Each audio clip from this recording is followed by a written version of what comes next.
जय यीशु सहाय। Praise the lord. प्रांतः परिवार फिर से आप सबों का प्रभु यीशु मसीह के जीवित और सामर्थ्य नाम से हमारी अगुआ प्रभु की दासी सिस्टर एस्थर, प्रभु के दास भाई राज और हम सभी प्रार्थना परिवार के भाई बहन इस संध्या आराधना प्रार्थना में आपका हार्दिक स्वागत करते हैं, हार्दिक अभिनंदन करते हैं। आशा है कि आप सबों पर ईश्वर के अनुग्रह, ईश्वर कृपा बनी हुई है। आप सभी निरंतर हमारे संग इस आराधना प्रार्थना में जुड़ते हैं, प्रभु की स्तुति उसकी आराधना करते हैं, प्रभु के वचन पर हम मनन करते हैं। प्रभु की अनुग्रह है हम सबों पर कि वह हर रोज हम सबों को साथ मिलाते हैं, साथ में एकत्र करते हैं कि हम उसके निकट आए, उसके प्रेम से भरे, उसके आत्मा से भरे। और प्रभु ने सचमुच में हम सबों के जीवन में अद्भुत कार्य किया है कि आज हम उसके प्रेम को जान पाते हैं, चख पाते हैं। यह आप लोगों का प्रेम है, प्रार्थना है कि हम हर रोज इस तरह मिल पाते हैं। तो आइए आज की संध्या आराधना प्रार्थना में जब प्रभु ने फिर से हमें एक साथ मिलाया, एक साथ जोड़ा, तो आप सभी जहाँ कहीं भी हैं जो हर रोज हमारे साथ ऑनलाइन जुड़ते हैं, इस आराधना भवन में आके हमारे संग आराधना प्रार्थना करते हैं, इस समय में हम फिर से प्रभु की स्तुति, उसकी महिमा, उसकी आराधना करें। तो आज की इस संध्या आराधना प्रार्थना में आज आरंभिक प्रार्थना मेरे द्वारा होगी। आराधना में आज अगुवाई करेंगे भाई शशांक और मैं। वचन पढ़ेंगे भाई शशांक और आज वचनों की उद्घोषणा और अंतिम विशेष आशीष की प्रार्थना करेंगे प्रभु के दास भाई राज। तो आइए हम सब अपने मन को, अपने हृदय को फिर से अपने सृष्टिकर्ता परमेश्वर की ओर लगाते हैं और इसकी स्तुति, उसकी महिमा, उसकी आराधना में हम लीन हो जाते हैं।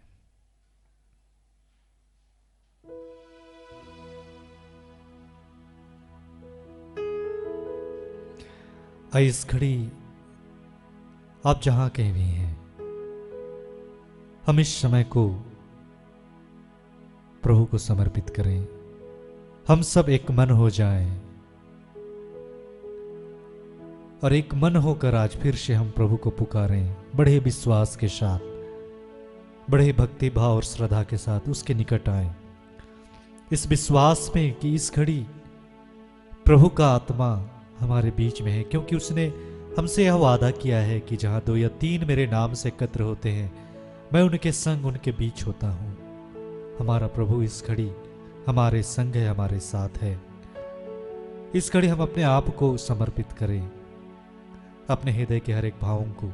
वह तो कहता है अपना मुख पूरा पूरा खोलो, मैं उससे भर दूंगा।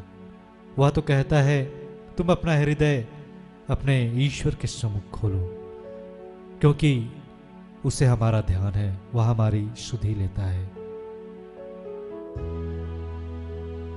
आज हम उसे सारे हृदय से पुकारें, उसके पवित्र आत्मा की मांग करें, क्योंकि वह अनुग्रहकारी ईश्वर है।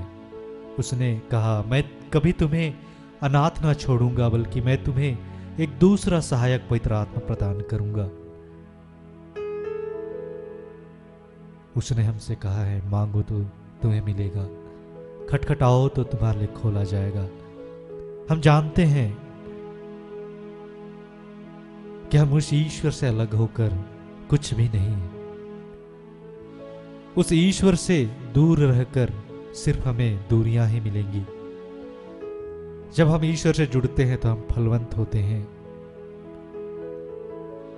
क्योंकि सारी आशीषों का स्रोता सिर्फ और सिर्फ ईश्वर ही है।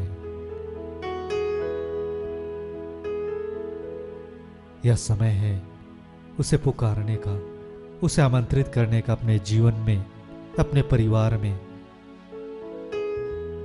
क्योंकि हमारा यह शरीर ईश्वर का मंदिर है। तो आइए इस घड़ी सब कुछ समर्पित करते हुए अपने मन को, अपने हृदय को, जीवन की हर एक अवस्था को, हर एक परिस्थितियों को समर्पित करते हुए उसे अपने इस जीवन में, अपने मन में, अपने हृदय में उसे आमंत्रित करें और कहें ऐ मसीहा तू आ जा, मेरे जीवन में तू समा जा।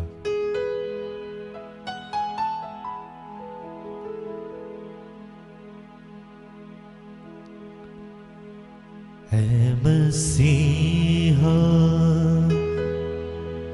तू आ मेरे जीवन में तू समा जा, ऐ मसीहा।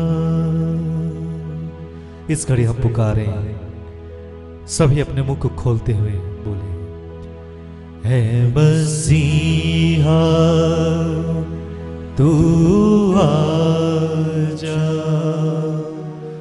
मेरे जीवन में तू समा जा, ऐ मसीहा।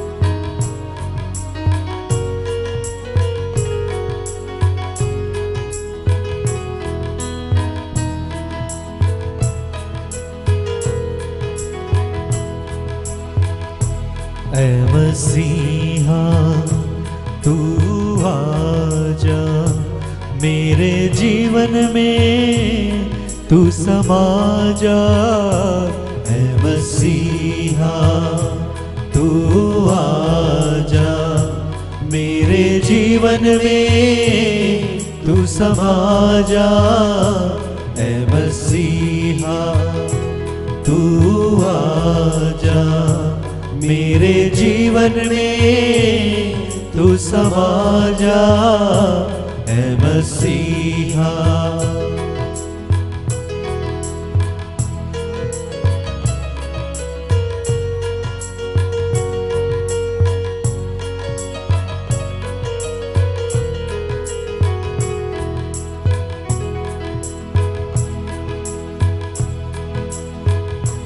ऐ मसीहा तू आजा, मेरे जीवन में तू समा जा, ऐ मसीहा तू आजा, मेरे जीवन में तू समा जा, ऐ मसीहा।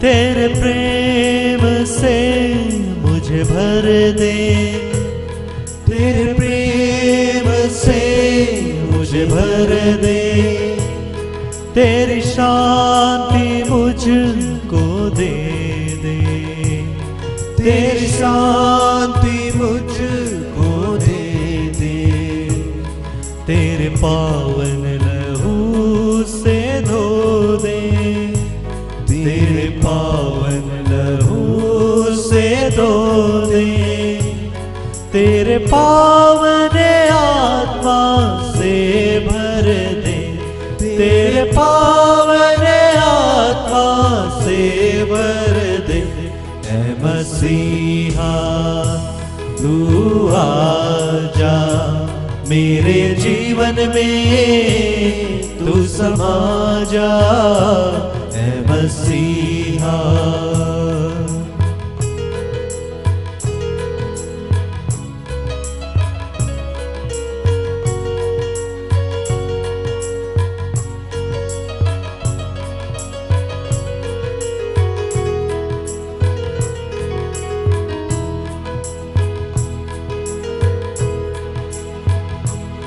मेरी दुर्बलता दूर कर दे, मेरी दुर्बलता दूर कर दे, अपने सामर्थ से मुझको भर दे, अपने सामर्थ से मुझको भर दे, तेरे पावन लहू से धो दे, तेरे पावन लहू से धो दे, तेरे पावन आत्मा से भर दे, तेरे पावन आत्मा से भर दे।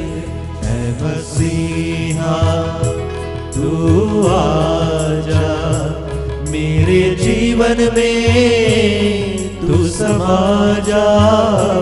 ऐ मसीहा तू आजा, मेरे जीवन में तू समा जा।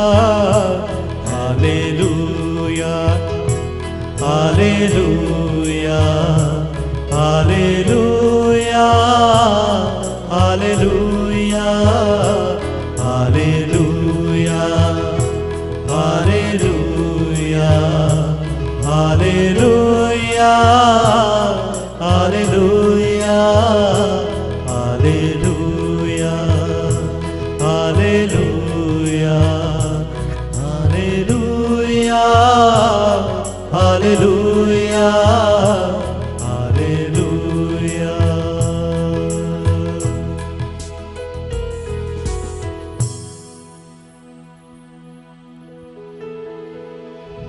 कितना ही अच्छा दिन है आज का, जिसमें वो ईश्वर हम सब बच्चों को यह मौका देता है कि हम उसके करीब आए, उसके आत्मा को पुकार पाए। और जब उसका आत्मा हम में समाता है तो ये उसकी दया है कि हम पूरे भक्ति के साथ उसके आदर में गीतों को गा पाते हैं। आइए एक और गीत के माध्यम से उस पवित्र आत्मा की मांग करेंगे और प्रभु की स्तुति करेंगे।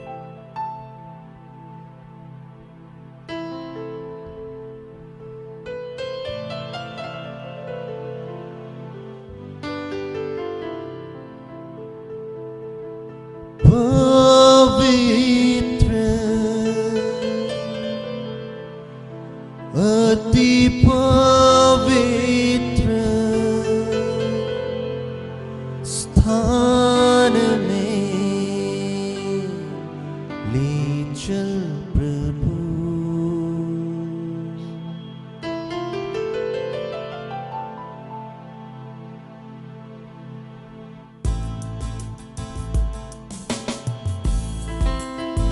बोलो इस पिता को, प्रभु तू पवित्र है, तू पवित्र है, पवित्र है।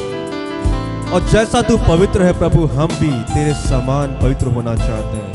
इस वक्त तू अपने स्थान में हमें ले चल, जहां हम पूरे भक्तिमय होकर पिता आपकी आराधना कर सकें।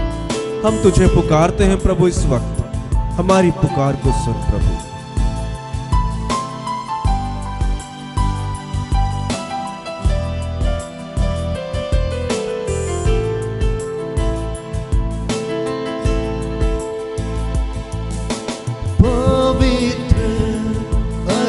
पवित्र स्थान में ले चल प्रभु। मुझको तू अपने लहू से धो दे मेरे प्रभु। पवित्र पवित्र अति पवित्र स्थान में ले चल प्रभु।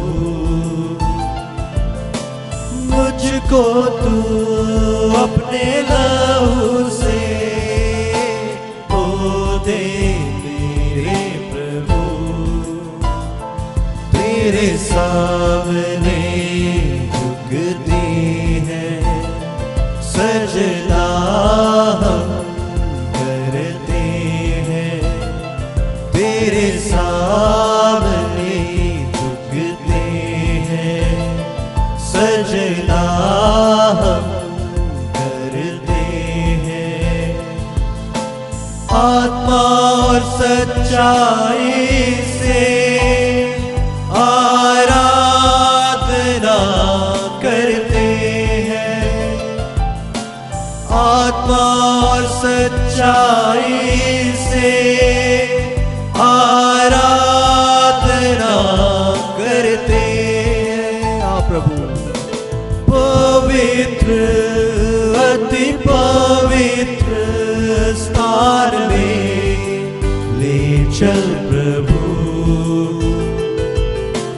मुझको तू अपने लहू से धो दे मेरे प्रभु।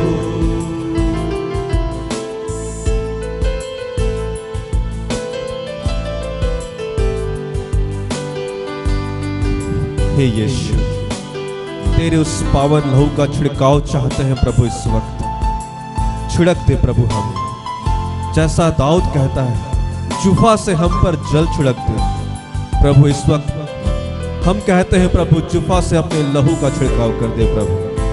हाँ पिता, ताकि हम शुद्ध हो जाएं, हम शुद्ध हो जाएं, तेरी गुणगान करें।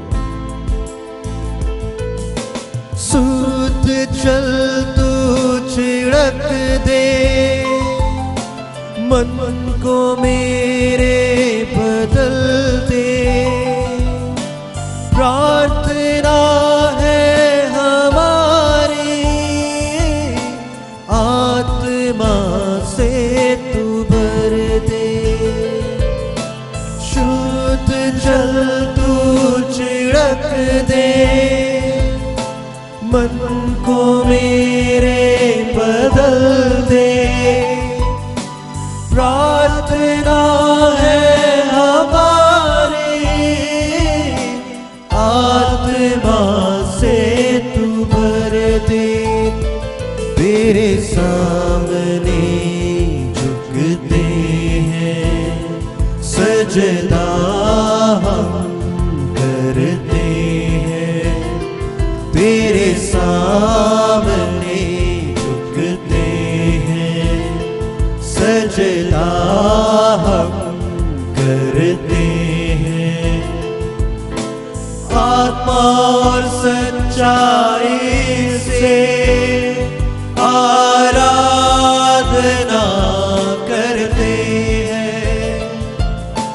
आत्मा और सच्चाई से आराधना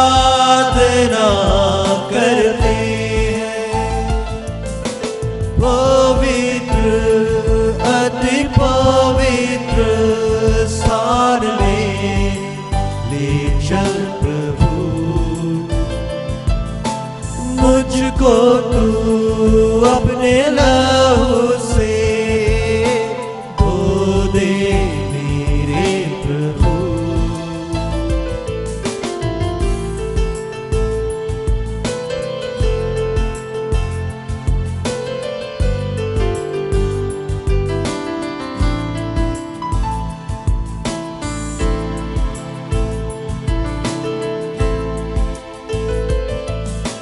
जितना मैं तुझको जानूं, उतना ही करीब आऊं।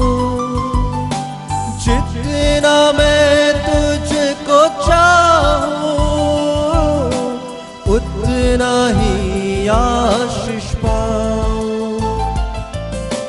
जितना मैं तुझको जानूं, उतना ही करीब आऊं। जितना मैं तुझको चाहूं, उतना ही आशीष पाऊं। तेरे सामने झुकते हैं, सजदा हम करते हैं। तेरे सामने झुकते हैं, सजदा हम करते हैं। आत्मा और सच्चाई से आराधना करते हैं। आत्मा और सच्चाई से आराधना करते हैं। पवित्र अति पवित्र स्थान में ले मुझको तू अपने लहू से धो दे मेरे प्रभु। पवित्र पवित्र अति पवित्र स्थान में ले चल प्रभु। मुझको तू अपने लहू से धो दे मेरे प्रभु। हालेलुया हाले हालेलुया हालेलुया हालेलुया हाले हालेलुया हालेलुया हालेलुया हाले हालेलुया हालेलुया हालेलुया हाले हालेलुया हालेलुया हालेलुया।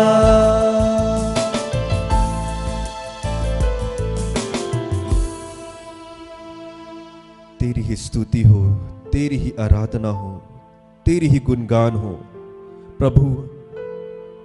तेरे नाम की बढ़ोतरी हो, तेरा नाम प्रभु हम ऊपर ऊंचा उठाते हैं पिता, क्योंकि तू इस योग्य है, तू इस योग्य है प्रभु।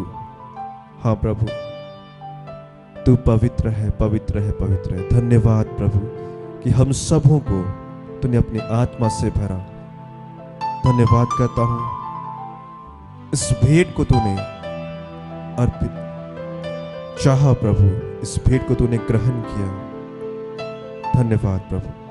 इस वक्त प्रभु आपके बेटे ब्रदर राज को प्रभु आपके हाथ में सौंपता हूं पिताजी, कि इस वक्त तू अपनी कृपा कर दे प्रभु, अपने वचन से प्रभु ऐसा उन्हें भर दे कि उनका मन, उनका हृदय, उनकी बोली सब कुछ आपकी आत्मा के अनुसार हो जाए प्रभु। धन्यवाद आपने ऐसा कर दिया, धन्यवाद आपने ऐसा कर दिया प्रभु। हम सारे बच्चे अपने मन में जितनी ही प्रार्थनाओं को आपके समक्ष रख रहे हैं पिता, तू उसे सुनना प्रभु, उसे ग्रहण करना। जितने प्रभु इस वक्त तकलीफ में हैं, उनके दर्द को, उनके आंसुओं को, उनके कष्टों को तू जानता है, उनकी समस्याओं को तू जानता है प्रभु। छू ले इस वक्त, सबों को छू ले और उन्हें इस समय ऐसी शांति दे दे प्रभु कि जब वह आपके वचन को सुने पिता, तेरी स्तुति घुटने पर आकर ऊंचे स्वर से करने पाए। ऐसी कामना करता हूं, ऐसी प्रार्थना करता हूं प्रभु आपसे। इन सारी बातों को आपके हाथ में देते हुए, सब कुछ आपके हाथ में समर्पित करते हुए प्रभु यीशु मसीह के नाम से मांग लेता हूं। इन सारी प्रार्थनाओं से स्वर्ग के राज में दया से ग्रहण करें। आमीन। आइए हम लोग वचन को सुनेंगे। यह हमें मिलता है संत पौलुस का पहला पत्रस, उसका 3 अध्याय 7 से लेके 20 पद तक। यहां पर प्रभु का वचन हम ऐसा पाते हैं, पतियों आप भी अपनी पत्नी का ध्यान रखें और उसे अबला समझकर तथा अपने साथ अनंत जीवन के अनुग्रह की उत्तराधिकारिणी जानकर उसका समुचित आदर करें। यदि आप ऐसा करेंगे तो आपकी प्रार्थनाओं में कोई बाधा नहीं होगी। अंत में यह, आप सब के सब एक मत, सहानुभूतिशील, भ्रातृप्रेमी, दयालु तथा विनम्र बने। आप बुराई के बदले बुराई ना करें और गाली के बदले गाली नहीं बल्कि आशीर्वाद दें। आप यही करने बुलाए गए हैं जिससे आप विरासत के रूप में आशीर्वाद प्राप्त करें, क्योंकि जो जीवन को प्यार करता और सुख शांति देखना चाहता है वह ना तो अपनी जीभ को बुराई बोलने दे और ना अपने होठों को कपटपूर्ण बातें। वह बुराई से दूर रहे, भलाई करे और शांति के मार्ग पर आगे बढ़ता रहे, क्योंकि प्रभु की कृपा दृष्टि धर्मियों पर बनी रहती है और उसके कान उनकी प्रार्थनाएं सुनते हैं, किंतु प्रभु कुकर्मियों से मुंह फेर लेता है। यदि आप भलाई करने में लगे रहेंगे तो कौन आपके साथ बुराई करेगा? और यदि आपकी धार्मिकता के कारण दुख सहना पड़ता है तो आप धन्य हैं। आप उन लोगों से ना डरें, ना तो डरें ना घबराएं। अपने हृदय में प्रभु मसीह पर श्रद्धा रखें। जो लोग आपकी आशा के आधार के विषय में आपसे प्रश्न करते हैं उन्हें विनम्रता तथा आदर के साथ उत्तर देने के लिए सदा तैयार रहें। अपना अंतःकरण शुद्ध रखें। इस प्रकार जो लोग आपको बदनाम करते हैं और आपके भले मसीही आचरण की निंदा करते हैं, उन्हें लज्जित होना पड़ेगा। यदि ईश्वर की यही इच्छा है तो बुराई करने की अपेक्षा भलाई करने के कारण दुख भोगना कहीं अच्छा है।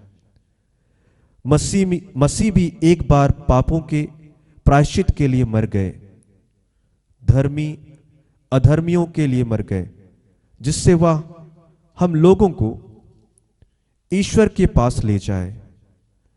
वह शरीर की दृष्टि से तो मर गए, किंतु आत्मा की दृष्टि से जिलाए गए।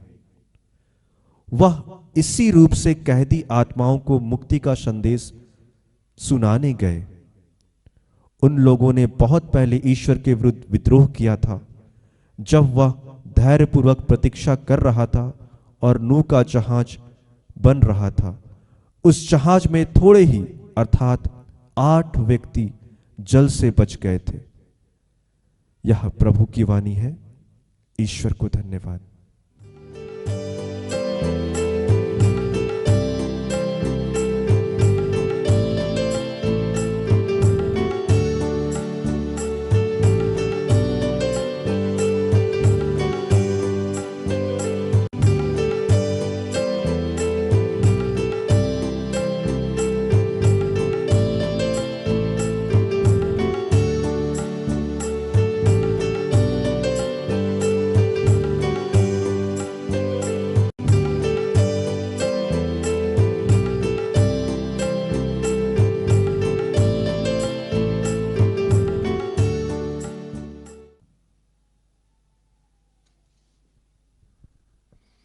सबको जय यीशु। यीशु सहाय। आइए हम वचन सुनने से पहले प्रार्थना करेंगे।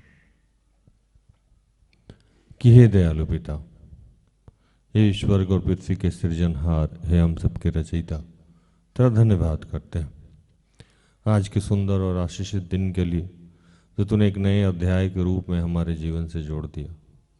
धन्यवाद करते हैं प्रभु, गर्भ से लेके अब तक हमें संभाला, हमारी छोटी से लेके बड़ी सारी ज़रूरतों को अपने सहाय खत्ते खोल के पूर्ण किया।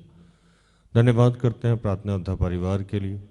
धन्यवाद हम सबकी अगुआ और आपकी दासी सिस्टर एस्थर और ऐसे जितने तेरे सेवक दास दासी हैं उन सब के लिए।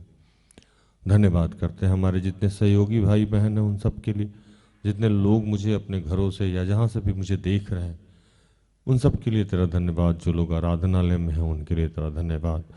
जहाँ तक मेरी आवाज़ जा रही है प्रभु उन सब के लिए तेरा धन्यवाद करते हैं।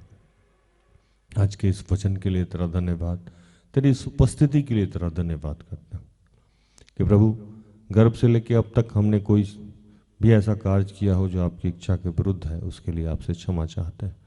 अपने पुत्र यीशु के लहू से धो के शुद्ध और पवित्र कीजिए और वचन और उसको सुनने और सुनाने में हमारी मदद कीजिए, क्योंकि आपके सामर्थ्य, आपकी शक्ति, आपके उपस्थिति के बगैर यह संभव नहीं है। प्रभु आइए हम सबको अपने अधिकार में लीजिए। जो भी डिस्टर्बेंस की बातें हैं, जो भी रुकावट की बातें हैं, वो सब यीशु के तेरे नाम से समाप्त करते हैं और धन्यवाद किया प्रार्थना प्रभु यीशु के जीवित और पवित्र नाम से मांगते हैं। दया से सुन और स्वर्ग के राज में ग्रहण कर। आमीन। आज जो वचन मिला है अच्छा है, सही है। पत्नी लोग आज मेरे ऊपर बहुत खुश होने वाली हैं, किसी की भी हो, है ना।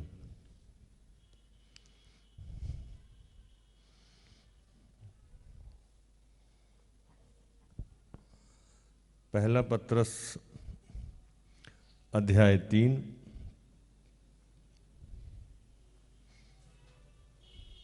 7 से 20। वैसे ही हे पतियों, तुम भी बुद्धिमानी से पत्नी के साथ जीवन निर्वाह करो और स्त्री को निर्बल पात्र जानकर उसका आदर करो, यह समझकर कि हम दोनों जीवन के वरदान हैं, हम जीवन के वरदान के वारिश हैं, जिससे तुम्हारी प्रार्थनाएं रुक न जाए।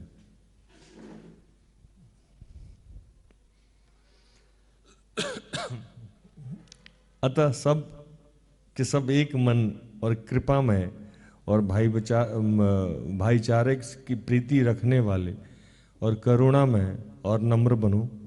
बुराई के बदले बुराई मत करो और ना गाली के बदले गाली दो, पर इसके विपरीत आशीष ही दो, क्योंकि तुम आशीष के वारिस होने के लिए बुलाए गए हो।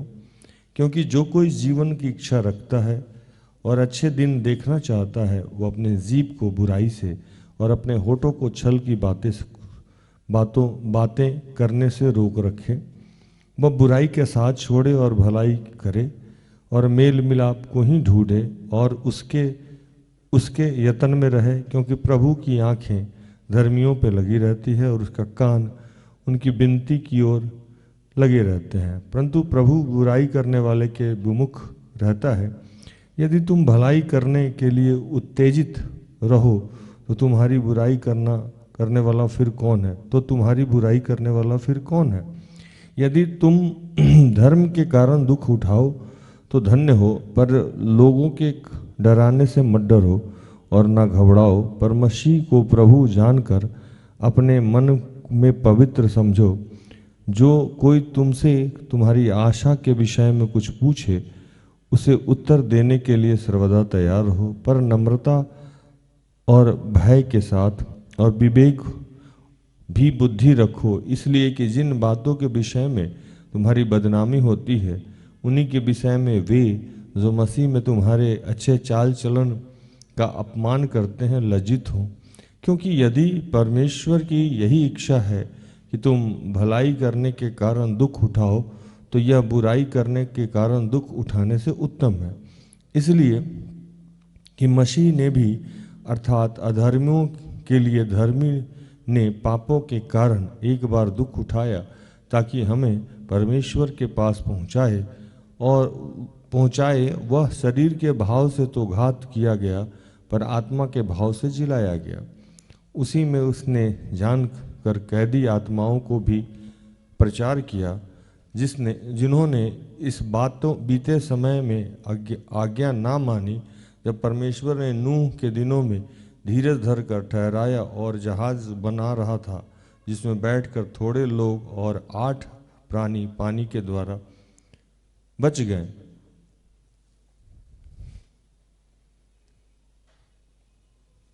इतना लंबा चौड़ा वचन। खैर, शुरू करते हैं प्रभु के नाम लेके। सबसे पहला वचन जो है, जैसे मैंने कहा कि आज पत्नियां चाहे जिसकी भी हो खुश हो जाएंगे। पहला ही वचन है, वैसे ही हे पतियों, तुम भी बुद्धिमानी से पत्नियों के साथ जीवन निर्वाह करो और स्त्री को निर्बल पात्र जानकर उसका आदर करो, यह समझकर कि हम दोनों जीवन के वरदान के वारिस हैं, जिससे तुम्हारी प्रार्थनाएं रुक न जाए। देखिए, बाइबल हर जगह एक चीज कहता है, जैसे पीछे वचन को पढ़िएगा तो वहां लिखता है कि पति का सम्मान करो। पति जो है वो ईश्वर के बाद दूसरा स्थान रखता है। जब तक कन्या कुमारी होती है तब तक वो पिता को ईश्वर तुल्य मानती है। और हमारी जो भारतीय संस्कृति है और बाइबल जो भी बताता है, बाइबल भी जो बताता है, उसके बाद उसका सर्वस्व कौन हो जाता है? पति। और पति के अधिकार में रहना, पति को अपना सर्वस्व जानना, पति को खुश रखना, पति से बिना पूछे कुछ नहीं करना, ये सारी बातें हमेशा चर्चा होती रहती है। लेकिन आज उन तमाम वचनों को प्रभु दिया ही नहीं और सीधा शुरू कैसे किया, वैसे ही पतियों तुम भी बुद्धिमानी से पत्नियों के साथ जीवन निर्वाह करो।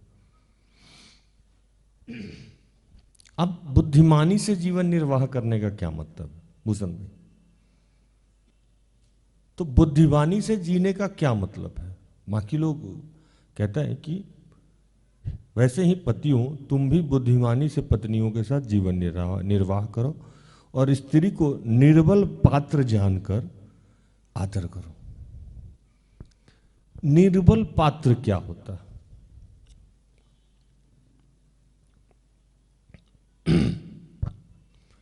शीशा का बर्तन देखे हैं? कभी उठाए हैं उसको? आदमी ने बड़ा सावधानी से उसको उठा के ले जाता है कि हाथ से छूटा और टूटा, हाथ से छूटा और टूटा, है ना? कांच का सामान हो, निर्मल पात्र। निर्मल वैसा पात्र कि जो थोड़ा सा भी ध्यान से बेध्यान हुआ तो वो गया। पत्नी को भी यहां बाइबल निर्बल पात्र बोल रहा है कि थोड़ा सा भी आप कंफर्ट जोन में गए तो वो नाराज हो गए, वो टूट गई। टूट नहीं गई, रूठ गई। हालेलुया। वो रूठ गई। क्यों? तो पत्नी के साथ एक साइकोलॉजिकल इफेक्ट है जो हम अभी बहुत दिनों से महिला पे पढ़ रहे थे, और हमारे सामने डॉक्टर दीन बैठे हुए हैं, ये भी शायद महिला लोगों पे भी पढ़ते हैं। ये आप आदिवासी महिला पे पढ़ रहे हैं। अच्छा, इनमें और फर्क है, हम सारे ही महिलाओं पे अध्ययन कर रहे हैं, ये सिर्फ अपने कौम के महिला पे अध्ययन कर रहे हैं जो ऑस्ट्रेलिया में जाके बस गई हैं, है ना, पीएचडी कर रहे हैं सर। तो मैंने बहुतों को देखा सुना अभी, तो मैंने देखा कि महिला के बारे में जो साइकोलॉजी जो है, वो महिला कब रो देगी पता ही नहीं लगेगा, किस बात से दुखी हो जाएगी नहीं समझ में, किस बात से वो खुश हो जाएगी समझ में नहीं आएगा, क्यों परेशान है वो पता नहीं। पुरुष को सोचने का तरीका और महिला के सोचने के तरीके में कोई मैच ही नहीं है। वो हर चीज को सेंटिमेंटल तरीके से सोचती है, भावनात्मक तरीके से, और पुरुष हर चीज को भावनात्मक होता है, पर हर चीज को भावनात्मक तरीके से पुरुष नहीं सोचता, जिसको अंग्रेजी में हम लोग कहते हैं सॉफ्टिकेटेड। राइट वर्ड है ना? हाँ, सॉफ्टिकेटेड। वो बहुत ही, जैसे यहां बाइबल में क्या है, निर्बल ना, निर्बल। अब इसको बहुत बुद्धिमानी से, जैसे मेरे यहां जितने लोग आते हैं, हालांकि अगर मेरी पत्नी सुन रही होंगी तो बोलेंगे इतना ज्ञान देते हैं तो फिर मेरे ऊपर भी सारा आजमाना चाहिए। आजमाते हैं लेकिन टाइम लगता है। मैं यहां जितने लोग यहां आते हैं मैं उनको समझाता हूं कि बच्चे को और पत्नी को एक ही तरीका से डील कीजिए। हालेलुया। एक छोटा बच्चा, जैसे मेरी बेटियां हैं 13 साल 12 साल की हैं और मेरी पत्नी है, तो दोनों को मुझे कैसे डील करना है, एक ही समान, एक ही समान डील करना है। क्योंकि वो उस चीज को आप जैसे समझते हो, वो महिला उस चीज को वैसे नहीं समझती। और इसके पीछे का कारण है, कारण वो ये नहीं है, कारण हमारा समाज है, हमारा परिवेश है। हमारे परिवेश में महिला को हमेशा ही उपभोग की वस्तु समझी गई है। किस चीज की वस्तु? उपभोग की। लेकिन क्या है ना कि उपभोग की वस्तु समझी गई है और वो हमेशा किसी ना किसी पे डिपेंडेंट रही है। जब बचपन में थी वो तो माँ बाप पे डिपेंडेंट रही, जब थोड़ी सी बड़ी हुई तो भाई उसको गाइड करने लगा, यहाँ नहीं जाना, ऐसे नहीं जाना, वैसे नहीं उठना। जब भाई हटा तो वो किसी ना किसी पति के अंडर में चला गया, पति जब बूढ़ा हुआ तो बेटा के अंदर में चला गया। बेसिकली मैं यूथ क्लास में समझाता था कि हमारे यहाँ जो महिला हैं उनको जानवर के तौर पे डील किया जाता है और किसी ना किसी खूंटे में बांध के रखा जाता है। हालेलुया। तो ये इसी तरीका से निर्मल हो जाती है, दुर्बल हो जाती है कि वो उनका सोचने का मतलब वो हमेशा वो किसी न किसी सहारे रहने की उनकी आदत हो जाती है। हालेलुया। बिना सहारा का वो जी नहीं सकती हैं। और जैसे ही वो पति के पास आती हैं तो पति उनको लगता है कि अब मैंने घर छोड़ा, द्वार छोड़ा, भाई छोड़ा, मित्र छोड़ा, परिवार छोड़ा, सब कुछ छोड़ा, और जिस आदमी की वजह से मैंने छोड़ा इसने मुझे तोड़ा, दिल तोड़ा। इसीलिए वो पति की बात से तुरंत नाराज हो जाती है, छोटी छोटी बातों पे नाराज हो जाती है, क्योंकि वो हर वक्त वही प्यार चाहती है, वही दुलार चाहती है। एक पति के अंदर एक महिला अपने पिता को भी देखती है, अपने भाई को भी देखती है, अपने मित्र को भी देखती है, अपने पति को तो देखती ही देखती। और जब हम जैसे पति, मैं पति हूं, हम जैसे पति ये सारे गुण को नहीं दर्शा पाते हैं तो वो परेशान हो जाती है। भूषण भाई, तो प्रभु यहां बोला कि आपको निर्बुद्धि से काम लेना होगा। जब जरूरत पड़े तो उसका पिता बनना होगा, जब जरूरत पड़े तो उसका भाई बनना होगा, जब जरूरत पड़े तो उसका दोस्त बनना होगा, और जब जरूरत पड़े तो उसका पति बनना होगा। समस्या क्या है कि पति हर वक्त पति ही बना रहता है। हालेलुया। पति हर वक्त क्या बना रहता है? पति बना रहता है। और वो हर वक्त पति उसको नहीं चाहिए। समझ में आया?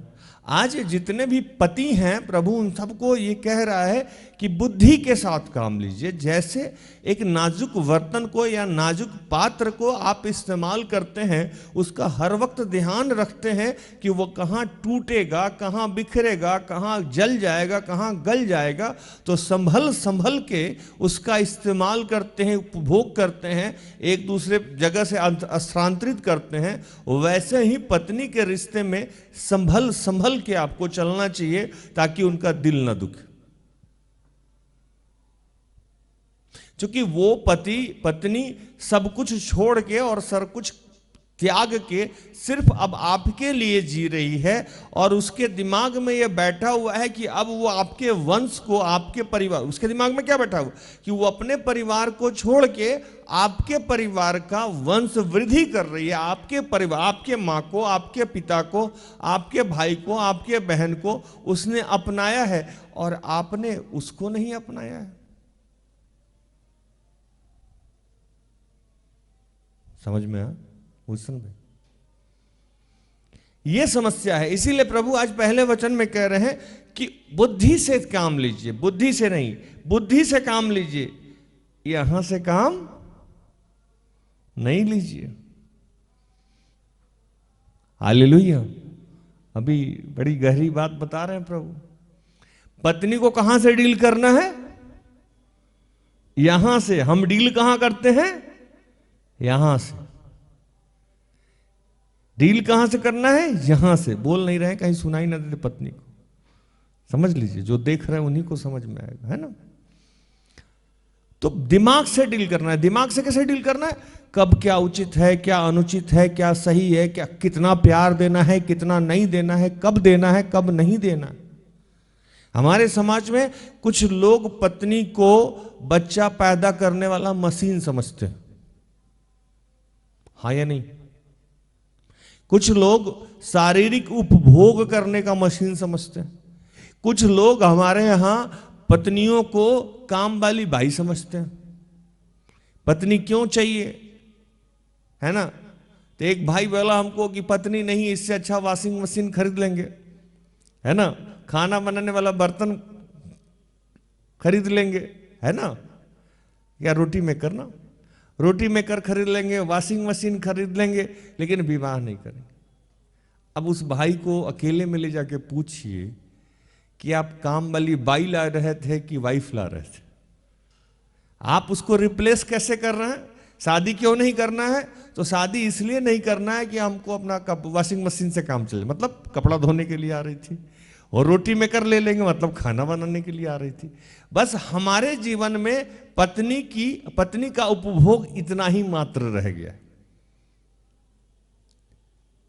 जबकि अकॉर्डिंग टू बाइबल प्रभु कह रहा है कि आगे, यह समझकर कि हम दोनों जीवन के वरदान के वारिस हैं। क्या है? वरदान है, दान है, हम दोनों एक ही हैं, वरदान है। बस हम थोड़ा आगे हैं, वो थोड़ा पीछे हैं, और उनका कोई अपना अस्तित्व नहीं है। ध्यान से समझिएगा, पत्नी का अपना कोई अस्तित्व नहीं है, पत्नी का अस्तित्व ही आप ही से है, क्योंकि वो आपसे निकली हुई है। क्या बोला मैंने? पत्नी का अपना कोई अस्तित्व नहीं है, पत्नी का अस्तित्व आप ही से उसका अस्तित्व है, क्योंकि आदम का निर्माण हुआ था और आदम के शरीर से हव्वा को निकाला गया था। तो जैसे जैसे जैसे आपको ये हर वक्त याद रखना होगा कि ये मेरे शरीर का अंग है, हर वक्त याद रखना होगा। और याद रखने के लिए दिल से ज्यादा दिमाग की जरूरत पड़ती है, क्योंकि उनके दिमाग में पहले ही बेचारा वाला फीलिंग कौन डाल दिया है? सोसाइटी डाल दिया है, समाज डाल दिया है। बच्चे से ही उसको बेचारा टाइप का फील, महिला है, ठीक से बैठो, दुपट्टा ठीक से रखो, अंधेरे में नहीं जाना, ऐसे नहीं जाना, वैसे नहीं करना। इतना ना पाबंदी किया गया कि वो मैं किसी दिन बता भी रहा था कि कोई लड़का या लड़की वो शरीर से लड़का या लड़की नहीं है, या है तो वो बात की चीज है। हमारे समाज ने, हमारे परिवेश ने हम साइकोलॉजिकल उसको लड़की बना दिया। रात में अकेले बस में नहीं जाना, अरे लड़का जाएगा, उसको भी 2 आंख, नाक, कान, मुंह सब है, लेकिन लड़की नहीं जाएगी। क्या है? साइकोलॉजिकल बैठा दिया गया है कि आपको कोई देखेगा तो आपके साथ गलत हो जाएगा। मैं हमेशा यह बताता हूं कि जितना लड़की के साथ गलत होगा उतना लड़के के साथ भी तो गलत होगा भाई, ये नहीं होगा भूषण भाई? लेकिन नहीं, इज्जत किसका जाता है? लड़की का। लड़का का तो कोई इज्जत ही नहीं है, लड़का का इज्जत तो होता ही नहीं है। जबकि दोनों के सामान्य रूप से अगर कुछ होता है, कोई गलत रिश्ता बनता है, तो जितना लड़की बदनाम होती है उतना लड़का भी बदनाम होता है। लेकिन हमारे समाज की यह परंपरा है कि लड़की को बदनाम किया, लड़का है, अरे इसका तो आदत है, अपनी लड़की को संभाल के रखिए। तो ये सोसाइटी डाल के रखा है लोग, और उसी कारण वो बेचारी होती गई। जब उसको पहली बार नाम मिला, पहचान मिला कि नहीं, अब मेरे जीवन से ये तमाम बातें छूट गई है, मुझे आजादी मिलेगी और पहचान मिलेगी, तो जिसके माध्यम से मिलती है उसको वो अधिकार में करना चाहती है। मतलब ये मेरा अपना वाला है। भाई तो सबका है, पिता तो सबका है, बहन तो सबका है, दोस्त तो सबका है, लेकिन पति सिर्फ मेरा है। तो अब मेरा ये ध्यान रखेगा, अब मेरा ये रखवाली करेगा, अब मुझे संभालेगा, और इसके कंधे के सहारे, इसके ताकत के सहारे, इसके शक्ति के सहारे मैं भी अब आज़ादी से जी सकती हूँ और मैं भी कुछ अलग कर सकती हूँ। वो बार बार इसी चीज को समझती है, और हमारा समाज, हमारा पुरुष प्रधान समाज उस चीज को गलत डायरेक्शन में लेके जाता है। हम महिला को जब भी देखते हैं हवस के निगाह से देखते हैं। हम अगर पति भी हैं तो हम जब भी महिला को देखते हैं तो शारीरिक रिश्ता निभाने के लिए उसको ढूंढते हैं या किसी जरूरत से ढूंढते हैं, और ये बात उसको चुभती है। हालेलुया। ये बात उसको चुभती है। क्यों चुभती है? कि क्या हम समान हैं, क्या हम मशीन हैं कि सिर्फ हमको जरूरत पे ही ढूंढा जाए? क्या हम इनकी आवश्यकता को पूर्ण करने के लिए ही हमारा निर्माण हुआ है? सिर्फ इसी बात के लिए हमें ढूंढा जाए? यही बात उसको बार बार एक महिला को खोखला करती है, और यही पुरुष को ध्यान रखना चाहिए आज कि कम से कम इस सोच से आप अपनी पत्नी को ऊपर कर दीजिए कि नहीं, मैं तुम्हें हमेशा शारीरिक संबंध के लिए नहीं ढूंढता हूं, मैं तुम्हें खाना के लिए नहीं ढूंढता हूं। तुम स्वतंत्र हो, तुम जब चाहे, जो चाहे, जैसे चाहे जीवन जी सकती हो, तुम जैसे चाहे, जो चाहे कर सकती हो, तुम मेरी गुलाम नहीं हो।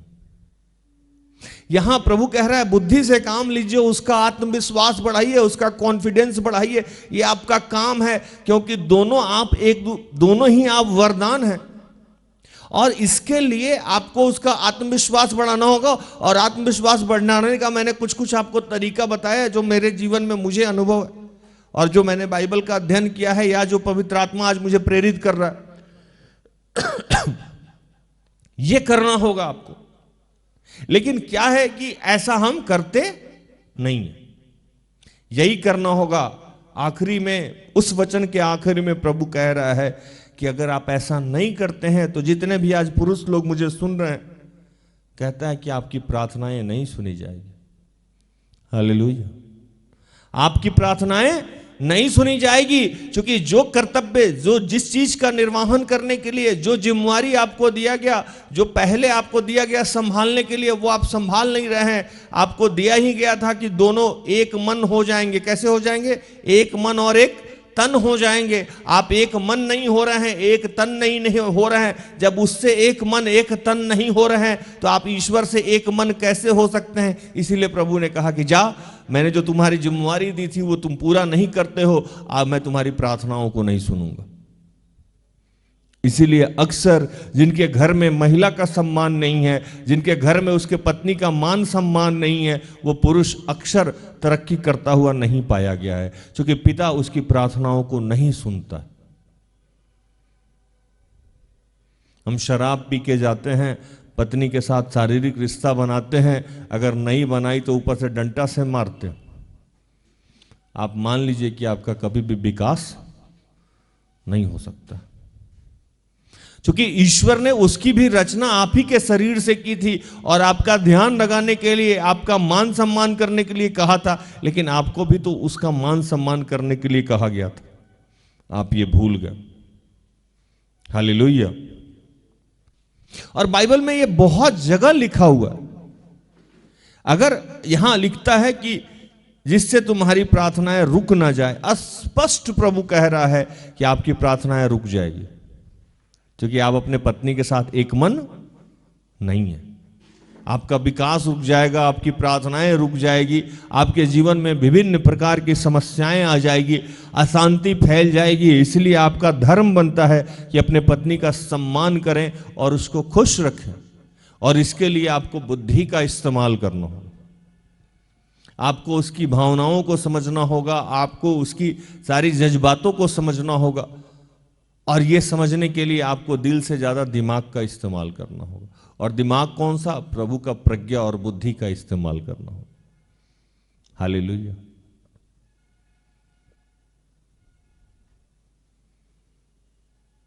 मैंने सिस्टर एस्तर से कहा कि सिस्टर एस्तर, प्रार्थना उद्धा में पुरुष प्रधान नहीं, महिला प्रधान होंगे।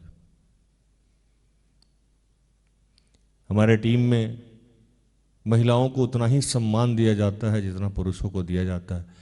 कई बार तो बच्चों को लगता है कि महिला को कुछ ज़्यादा ही सम्मान है। हमारी मुख्य अगुआ भी महिला ही है। हमारे YouTube पे भी बच्चे काम जो करते हैं वो महिला हैं, आराधना में जो देखते हैं वो महिला हैं, डेस्कटॉप पे भी महिला हैं। और आने वाले समय में मैंने सिस्टर एस्तर को कहा कि पुरुष से ज़्यादा यहाँ महिला टीम को विकसित किया जाए। हालेलुया।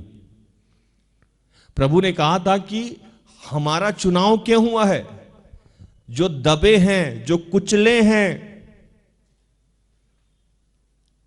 उनको उनका उत्थान करने के लिए। तो आज हमारे समाज में महिलाएं दबी हैं और कुचलित हैं कि नहीं है? तो एक सेवक के नाते मेरा यह भी फर्ज बनता है कि दबे और कुचले हुए महिलाएं भी हैं, उनका भी उत्थान हो, वो भी यीशु मसीह को जाने और यीशु मसीह के करीब आके वो स्वतंत्र हो जाएं। आपको मैं एक चीज बताऊं, यीशु एक बार जा रहे थे और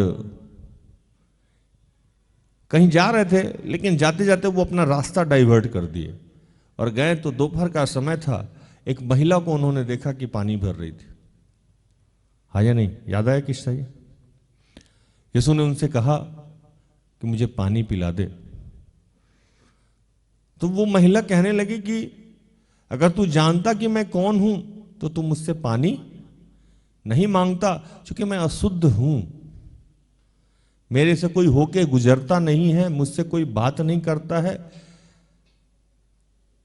आप कभी ध्यान से समझिएगा, गांव देहात में जितने लोग रहते हैं उनको आप जानिएगा, गांव देहात में जो महिलाएं हैं या तो सुबह पानी लेने जाती है या तो शाम में पानी लेने जाती है। यह महिला दोपहर में पानी लेने चली गई, क्यों? तो यह समाज से बच रही थी। क्यों? तो घृणित थी, ये चाहती थी कि सुबह में जाएंगे तो लोग ताना मारेगा, शाम में जाएंगे तो दूसरी महिलाएं ताना मारेगी। आज अगर महिला गिरी हुई है और दबी हुई है, उसका दूसरा कारण खुद महिला भी है। उसका दूसरा और प्रमुख कारण महिलाएं हैं।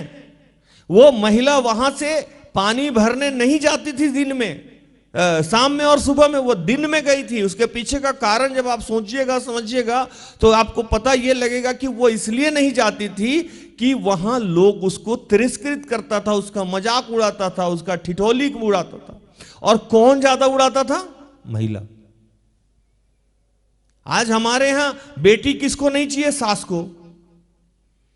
पोती किसको नहीं चाहिए? सास को, है ना। बेटी किसको नहीं चाहिए? मां को।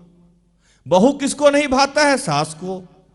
हर जगह जब आप कड़ी जोड़िएगा तो पता लगेगा कि महिला ही महिला का विरोधी है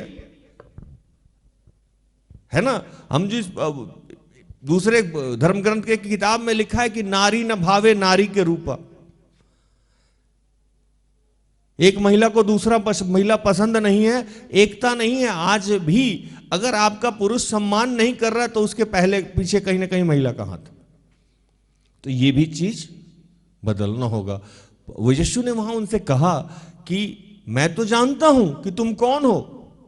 तुमने पहले से 4-5 पति रख के रखा है, 4-5 लोगों के साथ रखा था, उसको पति बना के रखा था, लेकिन वो तुम्हारे पति नहीं थे। और आज भी जिसके साथ रहती हो तुम्हारा पति नहीं है, ये तो छोड़ दो। लेकिन अगर तुम मुझसे जानती कि मैं कौन हूं तो तुम मुझे पानी पिलाती, है ना। आप समझ रहे हैं इस बात को? वो क्यों गए थे वहां? उसका उद्धार करने। अगर आप सच में विश्वासी हैं तो आपके इर्द गिर्द रहने वाले जो लोग हैं उसमें अगर कोई महिला है, शायद सिर्फ पत्नी की बात नहीं हो रही है, सिर्फ और जितनी भी महिलाएं हैं उनका उद्धार करना आपका फर्ज बनता है। अगर पत्नी है तो पत्नी का भी उद्धार करना आपका फर्ज बनता है, ना कि उस पर चढ़ के रहना फर्ज बनता है। उसको आराम से समझाइए, बुझाइए और उसको ऊपर लेके आइए, उसको दिलासा दिलाइए कि यीशु मसीह आपके जीवन का उद्धार करेगा, मेरे माध्यम से आपके जीवन का उद्धार होगा। इसके लिए आपका चरित्र सही होना चाहिए। अगर आप घर में जाके गाली गलौज मार पीट कर रहे हैं और पत्नी को उपभोग का सामान समझ रहे हैं, उसके साथ बदतमीजी कर रहे हैं या उसका दिल दुखा रहे हैं और आप कहते हैं कि आप यीशु मसीह को मानने वाले लोग हैं, यीशु मसीह का यह स्वभाव नहीं था। यीशु मसीह जितनी भी औरत के साथ रहे हैं, उनका विवाह नहीं हुआ था, लेकिन बाकी जितने भी औरत लोगों के साथ वो रहे हैं, जो भी उनके जीवन में जितनी भी महिलाएं आई हैं, उन सब का उन्होंने सम्मान किया है। लास्ट में उनकी मां का, शुरू से उन्होंने अपने मां का सम्मान किया, चाहे वो दाखरस बनाने की बात हो। वहां भी आप देखेंगे कहते हैं कि हे नारी तुझसे मुझसे क्या काम, मुझे तुझसे क्या काम, मेरा समय आया नहीं है। लेकिन मां ने कहा कि जा शिष्यों को कि जैसा यीशु बोले वैसा कर लेना। बोला घड़ा भर दो और जाके याजक को दिखा दो, प्रधान को दिखा दो। दाखरस में बदल गया, है ना। क्रूस पे मर रहे हैं, आखिरी गति को प्राप्त करने वाले हैं, सब काम खत्म हो गया, लास्ट में रह गया अरे मम्मी को कौन देखेगा। तो ये बोलने से पहले कि पूरा हुआ, इससे पहले वहां वचन पढ़िएगा तो लिखता है कि वहां जो दूसरा शिष्य खड़ा था, क्या नाम था भूषण भाई उसको? यूहन्ना। यूहन्ना से कहते हैं कि देख हे नारी ये तेरा पुत्र है और हे यूहन्ना ये तेरी माता है। मेरा रिस्पॉन्सिबिलिटी देखना, हम निकलते हैं। और लास्ट में कहते हैं अब पूरा हुआ, फिनिश्ड, काम कोई छोड़ के नहीं गया। जब प्रचार देने की बात आई, जब दर्शन देने की बात आई, तो यीशु मसीह कब्र से निकलते सबसे पहले किसको दिखे? किसको दिखे? मरियम को वहां भी एक मैसेज दे रहे थे कि जिसका कोई नहीं है उसका मैं हूं, जिसका कोई साथ नहीं देता है, जो दबित है, कुचलित है। क्योंकि पुराने नियम को, वो पुराने नियम में जितनी बातें लिख रही थी उसको और वो डेवलप कर रहे थे। पुराने नियम में क्या किया गया था? कोई पुराने नियम में महिला को श्रापित किया गया था। जब महिला कैसे श्रापित हुई थी महिला, कभी समझिएगा इस बात को। आदम का निर्माण किया गया, आदम से हव्वा का निर्माण किया, और हव्वा ने जब पहली बार गलती करी, जब उसने शैतान का, सांप का बात माना और फल खा लिया, वहां जाके ईश्वर ने उसे श्रापित किया, ईश्वर ने दंड दिया और वो कहा कि तुम बच्चे जनोगी, दर्द होगा। आज जो पीरियड्स का या मंथली जो महामारी का जो दर्द है वो श्राप के तौर पे बाइबल के अनुसार होता है। इस बात को हम लोग समझते नहीं है। प्रभु ने उसको तोड़ा, क्योंकि यीशु आए थे हर चीज को तोड़ने के लिए। इसलिए इन्होंने हाँ, आप देखिए होगा कि यीशु के टीम में महिला लोग बहुत सारे थे और सब महिला कहीं ना कहीं सम्मान प्राप्त किए थे। आज ये पति लोग को मैसेज चाहिए, हमारा पति कौन है? यीशु मसीह, हम उसके दुल्हन हैं। तो वो जब पति होके ये आइडियल बना, सबका सम्मान किया। अगर आप यीशु मसीह को मानने वाले लोग हैं तो आपका ये फर्ज बनता है कि अपनी पत्नी और अपने घर में जो बाकी महिला हैं बुद्धि से संभालिए और उसको लेके आगे बढ़िए। हालेलुया। और इसी पे ये सारा वचन दिया गया है। आगे जो वचन दिया गया है, अतः सब के सब एक मन, कृपा में, भाईचारा से प्रीति रखने वाले और करुणा में और नम्र बनो। अगर आप नम्र आदमी हैं, विनम्र आदमी हैं, तो आप कहीं भी विनम्र रहिएगा। हालेलुया। आपको लगता है कि नहीं, मैं तो पत्नी पे थोड़ा सा टाइट रहता हूं, बाकी जगह विनम्र हूं, ये हो ही नहीं सकता। आपको ये रूप धारण करना होगा, आपको नम्र बनना होगा, ये यीशु मसीह का स्वभाव धारण करना होगा, तब जाके आप हर जगह एक ही स्वभाव में रख सकते हैं। नम्रता अगर नहीं है तो आप किस बात का विश्वासी हैं? आप विनम्र नहीं है तो आप किस बात के विश्वासी है?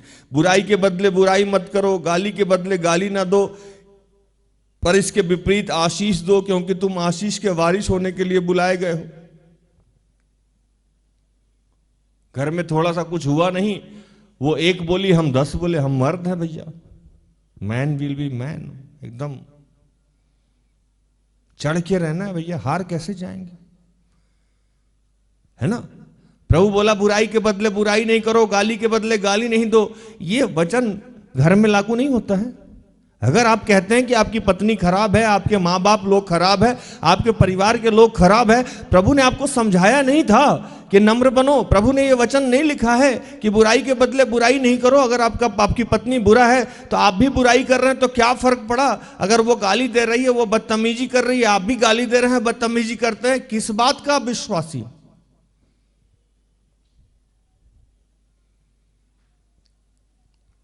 अगर विश्वासी हैं तो आपको घर में भी साबित करना होगा ना कि विश्वासी है। कि सिर्फ संडे के विश्वासी हैं, चर्च में गए हो तेरी स्तुति आराधना महिमा हम तेरी करते हैं, उधर से अपना मटन लेके आके भून के रात में दारू पी के फिर दुल्ला, इधर से डंडा चला रहे हैं, मार रहे हैं। प्रभु कह रहा है कि आप कब बदलिएगा? जितनी बातें आप सीख रहे हैं उसको घर में भी तो इस्तेमाल करना है आपको, और सबसे पहले आपको पत्नी पे इस्तेमाल करना है। एक आदमी से मैंने पूछा कि भैया पड़ोसी प्रेम है? बोला हाँ बहुत है। मैंने कहा पत्नी? आपने पूछा पड़ोसी प्रेम है, पत्नी प्रेम से क्या है? पत्नी पड़ोसी थोड़ी है। आपका निकटतम पड़ोसी कौन है हुसैन भाई? पत्नी है। और प्रभु ने कहा कि जैसे तुम अपने आप से प्रेम करते हो अपने ही पड़ोसियों से प्रेम करो। आपको अपने शरीर को, जैसे आप अपने शरीर को प्रेम करते हैं वैसे ही आपको अपनी पत्नी से भी प्रेम करना, क्योंकि दोनों एक तन हो गए हैं। क्या हो गए हैं? एक तन हो गए हैं। दोनों एक तन हो गए हैं। आप अगर अपने तन से प्रेम नहीं कर सकते हैं, अगर कर रहे हैं और उससे प्रेम नहीं करते तो कैसे होगा? आप तो एक ही तन है। अब प्रेम का मतलब सिर्फ शारीरिक रिश्ता नहीं होता है। आजकल प्रेम का मतलब ही भाषा ही बदल गया है। हालेलुया। अगर ये सारा चीज आपको सिखाया गया है, और आगे लिखता है कि क्योंकि कोई जीवन की इच्छा रखता है, अच्छे दिन देखना चाहता है, तो अपने जीभ को बुराई से और अपने होठों को छल की बातें से रोके। आप चाहते हैं कि स्टेप बड़ा कैसे होइएगा, चर्च का निर्माण कैसे होता है, चर्च का छोटा इकाई कौन है, परिवार है। बहुत सारे परिवारों को मिलकर चर्च का, कलीसिया का निर्माण होता है, एक मोहल्ला का निर्माण होता है, बहुत सारा मोहल्ला मिलके एक शहर का निर्माण होता है, बहुत सारा शहर मिलके एक राज्य का, और बहुत सारा राज्य मिलके एक देश का निर्माण होता है। आप चाहते हैं कि आपकी तरक्की हो, तो आपको पत्नी से ट्यूनिंग करना होगा, और वो ट्यूनिंग करने में जो सबसे बड़ी बात है, आपको जुबान पे नियंत्रण रखना है। आपका मुंह बहुत चलता है, पैर फिसल जाए आप उठ जाइएगा, गिर संभल जाइएगा, जुबान फिसलेगा आप नहीं संभल सकते। पैर फिसलेगा, गिरिएगा, संभल जाइएगा, जुबान फिसलेगा, आपका रिकवरी नहीं है। और जितने लोगों का जुबान फिसलता है, वो आदमी ना खुद तरक्की कर सकता है, ना उसके घर में शांति हो सकता है। बहुत मुंह चलता है। और किस बात का गुमान है, आपको लगता है कि आप पैसा कमा के लाते हैं, पत्नी को खिलाते हैं। आपको पता है कि पत्नियां 24 आवर वर्कर हैं, उनके लिए कोई छुट्टी नहीं है। सुबह शाम वो काम करती हैं, रात दिन वो काम करती हैं, बिना सैलरी, विदाउट सैलरी वो वर्कर हैं। अगर आप काम करते हैं तो वो भी उतना ही काम करती हैं, हाँ या नहीं? आप लोग जितने भी पति हैं, वो पत्नी पर एहसान करना बंद कर दें। आपको लगता है कि आप उस पर एहसान करते हैं, आप कोई एहसान नहीं करते हैं। आप अपना काम करते हैं, वो अपना काम करती हैं। हम पति पत्नी गाड़ी के दो चक्के हैं, दोनों को बराबरी से चलना चाहिए। एक भी पंचर हुआ तो आपकी तरक्की नहीं हो सकती है। और इस बात का एहसास अगर होता रहेगा तो आपके जुबान पे नियंत्रण रहेगा, आप उसको अंडर एस्टिमेट करते हो। मैं कल परसों सिस्टर एस्टर से कह रहा था कि जितने लोग ये बात समझते हैं कि ये मेरा कुछ भी नहीं बिगाड़ सकता है, उसी के साथ हम बदतमीजी करते हैं। जैसे हमको लगे कि नहीं ये मेरा कुछ बिगाड़ सकता है या मेरा कुछ हानि कर सकता है, वहां भय हो जाता है, हाँ या नहीं? और दंड उसी का एक रूप है। इसीलिए प्रभु कभी कभी दंडित करता है। हम लोग अचानक ये भूलने लगते हैं कि प्रभु हमको दंड भी दे सकता है। एडमिनिस्ट्रेशन में जब आप कोई आदमी एडमिनिस्ट्रेशन देख रहा है, वो आदमी बहुत प्यार से आपके साथ डील कर रहा है, आप भूल ही गए कि अब दंड भी, पनिशमेंट भी मिलता है। आप उल्टा का पुल्टा काम करना शुरू कर दिए। अचानक से जो एडमिनिस्ट्रेशन देखता है उसको सख्ती अपनाना पड़ता है, वो सारा चीज रूटीन में आ जाता है। आपको लगेगा कि जीवन में पत्नी का अस्तित्व है। जितने पत्नियां जॉब में हैं उसके साथ ज्यादा कम तिरस्कार दिया जाता है, लेकिन जितने पत्नियां जॉब में नहीं है उसको ज्यादा तिरस्कृत किया जाता है ना? बिना भय का प्रीत नहीं होता है। हमारे समाज में जो पत्नी ज्यादा सैलरी पे है, अब एक्सेप्शनल की बात नहीं करते हम, एवरेज की बात, उनका थोड़ा बहुत ज्यादा सम्मान है। जो बेरोजगार है, जो नौकरी नहीं है, उसका सम्मान नहीं है। और इन सब के हम सम्मान नहीं है। और अपमानित हम सबसे ज्यादा कैसे करते हैं? मारना ही मारना नहीं होता है। अगर हम किसी को दिन भर अपने जुबान से तिरस्कृत करते हैं, तिरस्कार करते हैं, तो वो अपमानित ही हो रही है। इसीलिए प्रभु ने एक वचन कहा कि तुम हत्या नहीं करना, और क्रोध को हत्या से जोड़ दिया। क्रोध को कैसे जोड़ दिया? हत्या से जोड़ दिया। पहले हत्या का मतलब हत्या होता था, मार देना, जान ले लेना होता था। लेकिन नए नियम में प्रभु आए और कहें कि अब पहले का हत्या वाला छोड़ दो, अभी तुम क्रोध भी करते हो तो हत्या ही है। मतलब आप किसी पे गुस्सा किए तो आप, अगर सरकार के द्वारा नियम जो है, क्रोध की सजा क्या है, हत्या की सजा क्या है?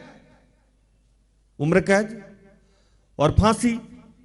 अब जरा देखिए इस बात को। जिस हिसाब से यीशु ने कहा कि हत्या और क्रोध एक बराबर हो गए।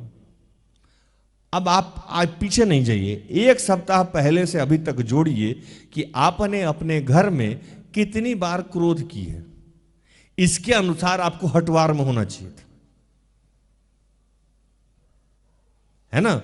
और आपका बेल नहीं होना चाहिए था। जैसा बाइबल का नियम है उसके आधार पर आपका बेल नहीं होना चाहिए, उल्टा आपको फांसी दे देता। हाँ या नहीं? लेकिन हम बोलते ही रहते हैं, बोलते ही रहते हैं, बोलते ही रहते हैं। और वचन एक जगह कहता है, भजन संगीता को जब पढ़िएगा 34:12 से 16,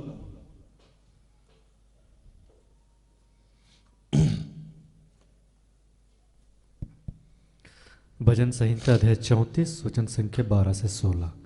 वह कौन मनुष्य है जो जीवन की इच्छा रखता और दीर्घायु चाहता है, ताकि भलाई देखे, अपनी जीभ को बुराई से रोक रख और अपने मुंह की चौकसी कर कि उससे छल की बात ना निकले। बुराई को छोड़ और भलाई कर, मेल को ढूंढ और उसी का पीछा कर। यहोवा की आंखें धर्मियों पर लगी रहती है और उसके कान भी उसकी दुहाई की ओर लगे रहते हैं। यहोवा बुराई करने वालों के विमुख रहता है, ताकि उनका स्मरण पृथ्वी पर से मिटा डाले। कह रहे हैं कि अगर आपकी जुबान पे नियंत्रण नहीं है, आपके आचरण पर नियंत्रण नहीं है, आप क्या कर रहे हैं, क्या नहीं कर रहे हैं, क्या उचित है, क्या अनुचित है, आप घर में ही ध्यान नहीं दे रहे हैं। इसीलिए जब मैं यूथ क्लास को शुरू किया था, अपनी जीभ को बुराई से रोक, अपने मुंह की चौकसी कर, उससे छल की बातें ना, बुराई को छोड़कर भलाई कर। इसमें एक वचन और आगे लिखा हुआ है,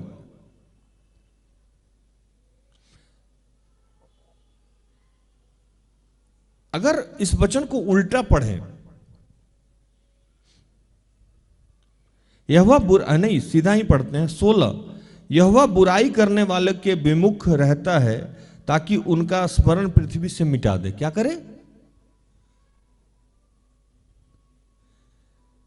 यहोवा बुराई करने वाले के विमुख रहता है, ताकि उनका स्मरण पृथ्वी पर से मिटा दे।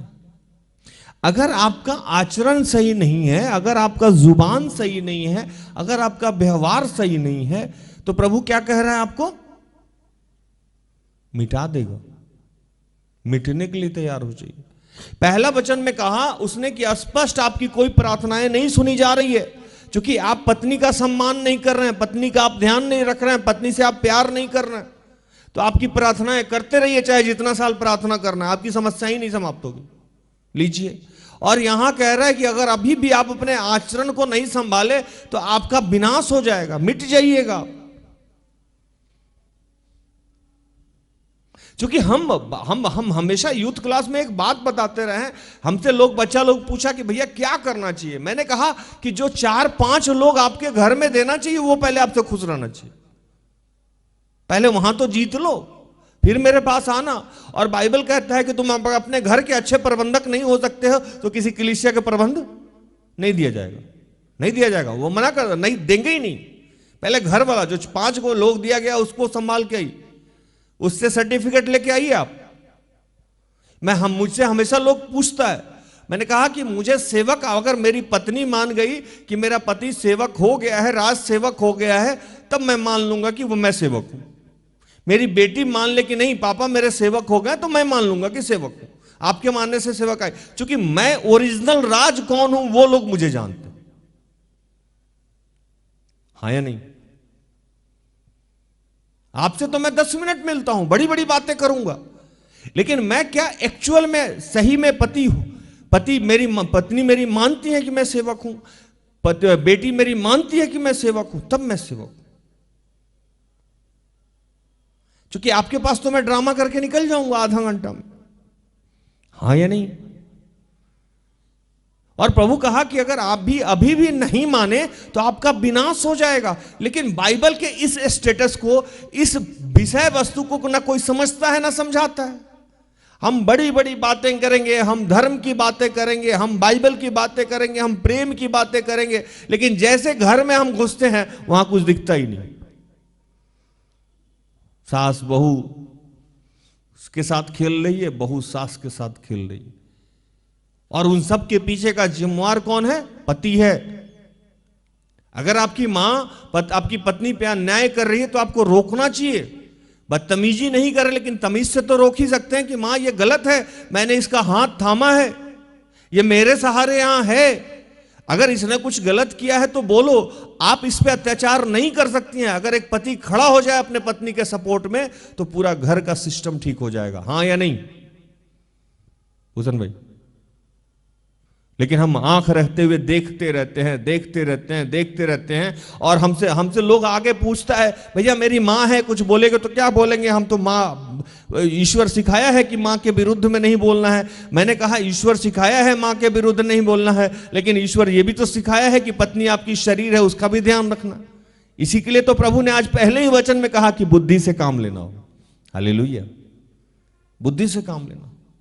घर का पूरा सिस्टम आप कंट्रोल कर सकते हैं, आप चला सकते हैं। अगर बुद्धि है तो आप माँ का भी सम्मान कर सकते हैं, पत्नी का भी सम्मान कर सकते हैं। यह बाइबल कहां सिखाया है कि माँ बाप का सम्मान करने के लिए पत्नी का हवन कुंड में डाल दो? लिखा हुआ है क्या कहीं? और वो जो माँ आज आपकी माँ है वो भी तो किसी दिन पत्नी थी। वो इस बहू की दर्द को नहीं समझ सकती है? समझ सकती है। अगर नहीं समझ रही है तो इसका मतलब बदमाशी कर रही है ना? तो एक पति जो है, पति का स्थान जो दिया गया है वो सिर का स्थान दिया गया है। क्यों दिया गया है? एक सिर में ना ब्रेन होता है, बुद्धि होता है। बुद्धि क्या करता है? पूरे शरीर को कंट्रोल करता है। आपका हाथ कट जाएगा, जब तक बुद्धि नहीं बताएगा तो हाथ आपको फीलिंग ही नहीं होगा। होगा फीलिंग? नहीं होगा। आंख इधर देखेगा, ये बुद्धि डिसाइड करता है। तो इसीलिए पति को सिर का दर्जा दिया गया था, पत्नी को शरीर का दर्जा दिया गया था। आप सिर हैं लेकिन आप अपना इस्तेमाल नहीं कर रहे। आपका यह फर्ज बनता है कि घर को व्यवस्थित करें, और उसके लिए बुद्धि से काम। हाँ, जरूरत पड़े तो आप अपनी पत्नी को डांट सकते हैं, लेकिन कहां, कैसे, कितना, इसीलिए तो प्रभु बोला बुद्धि का इस्तेमाल कीजिए।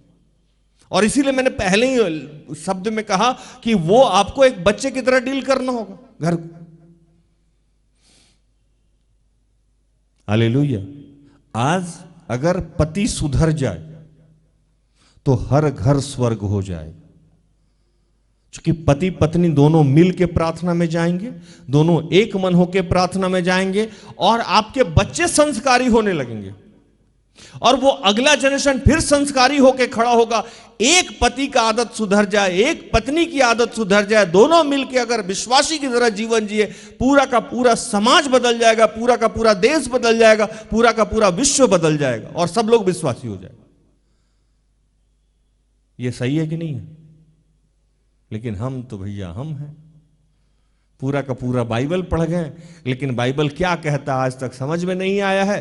कहते हैं कि हमारे ऊपर शैतान सवार है, और पत्नी पे जाके सारा गर्मी पत्नी पे निकालना है। हमसे एक आदमी पूछा, हम मर्द हैं? हम कि हाँ मर्द हैं, बहुत भारी मर्द हैं। मर्दानगी का मतलब जाके पत्नी को पीटना नहीं होता है, पत्नी को गाली देना नहीं होता है। मर्दानगी का मतलब पत्नी को संभालना होता है, घर को संभालना होता है। मर्द का मतलब होता है कि आपको जहां खड़ा कर दिया गया, आपके पीछे 10 लोग खड़े हो जाए, आप सपोर्टिंग सिस्टम बन जाओ। आप मर्द हो, आप दूसरे की सुरक्षा करो। मर्दानगी का मतलब हाथ पैर तोड़ देना नहीं होता है दारू पी के। मर्द हैं। और आजकल नया फैशन है, मेरा ना बीपी कभी कभी हाई हो जाता है। हमको ना कभी कभी समझ में नहीं आता है कि हम क्या बोल गए, है ना। कभी कभी हम सिस्टर एस्टर से बोलते हैं कि सिस्टर एस्टर, ये जो लोग शराब पी के यहाँ पत्नी के पास ड्रामा करता है, नौटंकी करता है, किसी सिपाही या पुलिस के पास जाके क्यों नहीं करता है? इसलिए कि उसको पता है कि वो मारेगा, और यहाँ दुर्बल प्राणी है, ये नहीं मारेगी इसलिए गाली देती है, इसलिए इसको मारते हैं। एक ही आदमी दो जगह पे दो तरीका का बर्ताव कैसे करता है डॉक्टर साहब? दिमाग चलता है ना उसका, इसलिए कि यहां भय नहीं है। यहां जानते हैं ये क्या करेगी, 3 फीट की लड़की है, इससे क्या होगा, धक्का दे देगा, है ना। आज अगर पत्नी 4 को बोल दी तो कल ज्यादा पी क्या बोली थी कल, गलत बात है ना। 4 पैक जा, उसको बताया भी आज ज्यादा पी क्या है, क्यों, तो कल वाला फरिया के जाना है। और वहीं जीत के हम अपने आप को राजा समझ रहे हैं। अरे आप मर्द हैं तो आइए बाहर बाजार में दिखाइए, तरक्की करके दिखाइए, समाज में लोगों को जीत के दिखाइए, अपनी पहचान बना के दिखाइए। पत्नी को पीटने से मर्द हो जाते तो पूरा दुनिया, हम लोग भी आज चलते हैं बंद करके चलिए, चल सबको अपने अपने पत्नी को पीट के अवार्ड लेके आते हैं। मुर्मू मैडम जो है हम लोग की, राष्ट्रपति अवार्ड मिलेगा। भूषण भाई ने अंजना को ऐसे ठोका, है ना, राज भाई ने साक्षी को ऐसे ठोका, ठीक है ना, ये अलग से अवार्ड। नीरज ने सोनम को उड़ा दिया सिक्सर की तरह। समझ में आया? अलग अलग अवार्ड मिलेगा हम लोगों को। मर्द हैं हम लोग, मर्द इसीलिए प्रभु बनाया था हम लोगों को।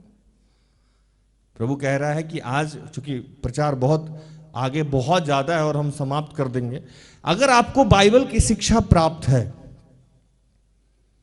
तो बाइबल की शिक्षा अगर आपको प्राप्त है तो आपको समझना होगा इस चीज को। और बाइबल सबसे ज्यादा यह समझाता है कि प्रेम करिए, गाली के बदले। एकदम बेसिक बात है। अगर आपके ऊपर अधर्म भी किया जा रहा है तब भी यीशु मसीह क्या किया था?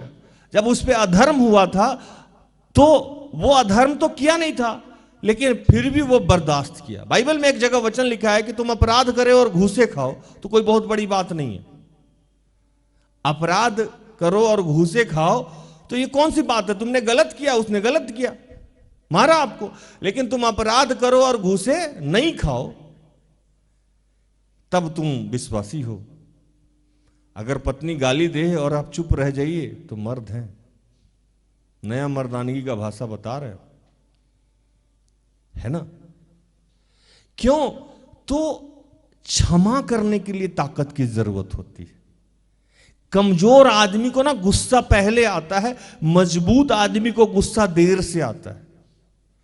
हम बोलते भी थे यूथ क्लास में कि क्षमा शोभती उस भुजंग को जिसके पास गरल है। अब ना हम लोग के यहां एक पानी वाला सांप होता है ना, या वो जो हरा सांप होता है ना, वो आके आपको फुफकारे, तुम क्या कर भगा दोगे। और वहीं जहां नाग हो और कोबरा हो आके फुफकारे, कोबरा छोड़ के चले जाए तब आहा, या वो हरा वाला पतला वाला सांप छोड़ के चले जाए तब कौन सा छोड़ के जाएगा तो एहसान मानोगे? कोबरा। तो उस पर क्षमा शोभा। एक एकदम खली टाइप का आदमी आए, आप भूषण भाई को ऐसे उठा ले, भूषण तुम्हारा तो आज कीमा बना देंगे। भूषण भाई छोड़ दीजिए, जाने दीजिए, गलती हो गया, कल से अच्छा वाला गाना गाएंगे, सपारो नहीं जाएंगे। तो रख दिया, बच गया अंजना, आज बच गए, है ना? अब एक भूषण भाई से भी पतला दुबला आदमी है, भूषण आज मारेंगे, भूषण। तो जितना ताकतवर आदमी है उसके ऊपर माफी अच्छा लगता है। अगर आप ताकतवर हैं, आप धनी हैं, आप खूबसूरत हैं, तो आप पे कोई चीज शोभता है। कमजोर आदमी किसी को माफी नहीं देता है। आप देखिए ना, पतला आदमी को गुस्सा ज्यादा आता है भूषण को छोड़ के, है ना, ये एक्सेप्शनल है। वैसे ही पतला नहीं, आत्मिक और शारीरिक दोनों रूप से मजबूत आदमी है, पुशअप भी बहुत मारता है। आप समझे? तो अगर आप मर्द हैं तो आज प्रभु कह रहा है कि अगर आप मर्द हैं और यीशु मसीह अपने स्वरूप में आपको बनाया है, ईश्वर ने आपको अपने स्वरूप में बनाया है, इंसान को अपने स्वरूप में बनाया है, और इंसान को बनाने से पहले, इंसान महिला को बनाने से पहले आदम को उसने अपने स्वरूप में बनाया था। और पिता ईश्वर सारी सृष्टि की संरचना करके उसकी सुरक्षा करता है। ध्यान से सुनिएगा इस बात को। पिता ईश्वर सारी सृष्टि की संरचना करके उसकी सुरक्षा करता है, और उसी ने आदम को अपने स्वरूप में बनाया, मतलब मर्द को अपने स्वरूप में बनाया। और उसकी ये चाहत थी कि जिस घर का हमने निर्माण किया है, जिस मकान का, जिस परिवेश का हमने निर्माण किया है, जैसे पिता ईश्वर सारी सृष्टि की सुरक्षा करता है, वैसे ही हम अपनी घर की सुरक्षा करें, प्रेम करें, दया करें, उसकी सारी जरूरतों को पूर्ण करें। यह बाइबल की शिक्षा है, ना कि हम जाके गाली गलौज करें। हाँ, हो सकता है किसी की पत्नी खराब होगी, लेकिन बाइबल में यह शिक्षा दिया गया है कि गाली के बदले गाली नहीं देना, अत्याचार के बदले अत्याचार नहीं करना। अगर तुम ठीक हो तो आज नहीं तो कल ये प्रमाणित हो जाएगा। अगर नहीं हो रहा है तो आत्मिक रूप से इसका आपको इनाम मिल जाएगा। इसके लिए यीशु के चरित्र को देखिएगा। वो कुछ भी बुरा नहीं किए थे, लेकिन उनको गाली पड़ा, वो मारे गए, लेकिन आत्मिक रूप से उनका मिला ना। तो आपको दोनों ही कंडीशन में, या तो आपका घर ये स्वर्ग हो गया, अगर एक्सेप्शनल किसी के घर में समस्या नहीं जा रही है तो प्रभु बोला आत्मिक रूप से आप तरक्की कर जाइए। हालेलुया। आजकल समय थोड़ा हो जाता है चलिए कोई बात नहीं, प्रभु इन सारे वचनों से आप सबको और मुझे भी आशीषित करे। आमीन।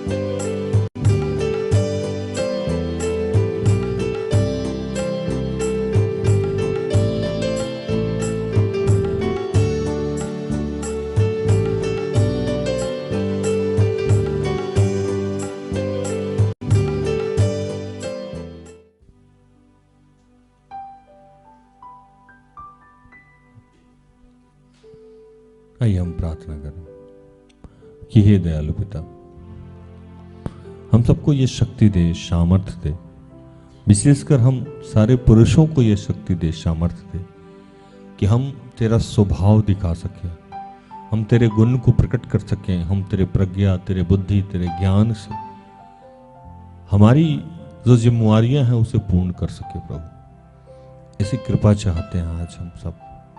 और प्रभु एक नया घर, एक नए समाज, एक नए कलीसिया का, एक नए राज्य का, एक नए देश का निर्माण कर पाए प्रभु। ऐसी आज शक्ति, सामर्थ्य आज हम सबको देना प्रभु। पिता, पुत्र, पवित्र आत्मा आपको निमंत्रण देते हैं।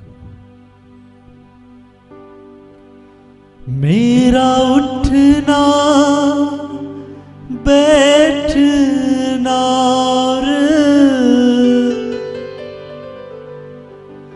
मेरा उठना बैठना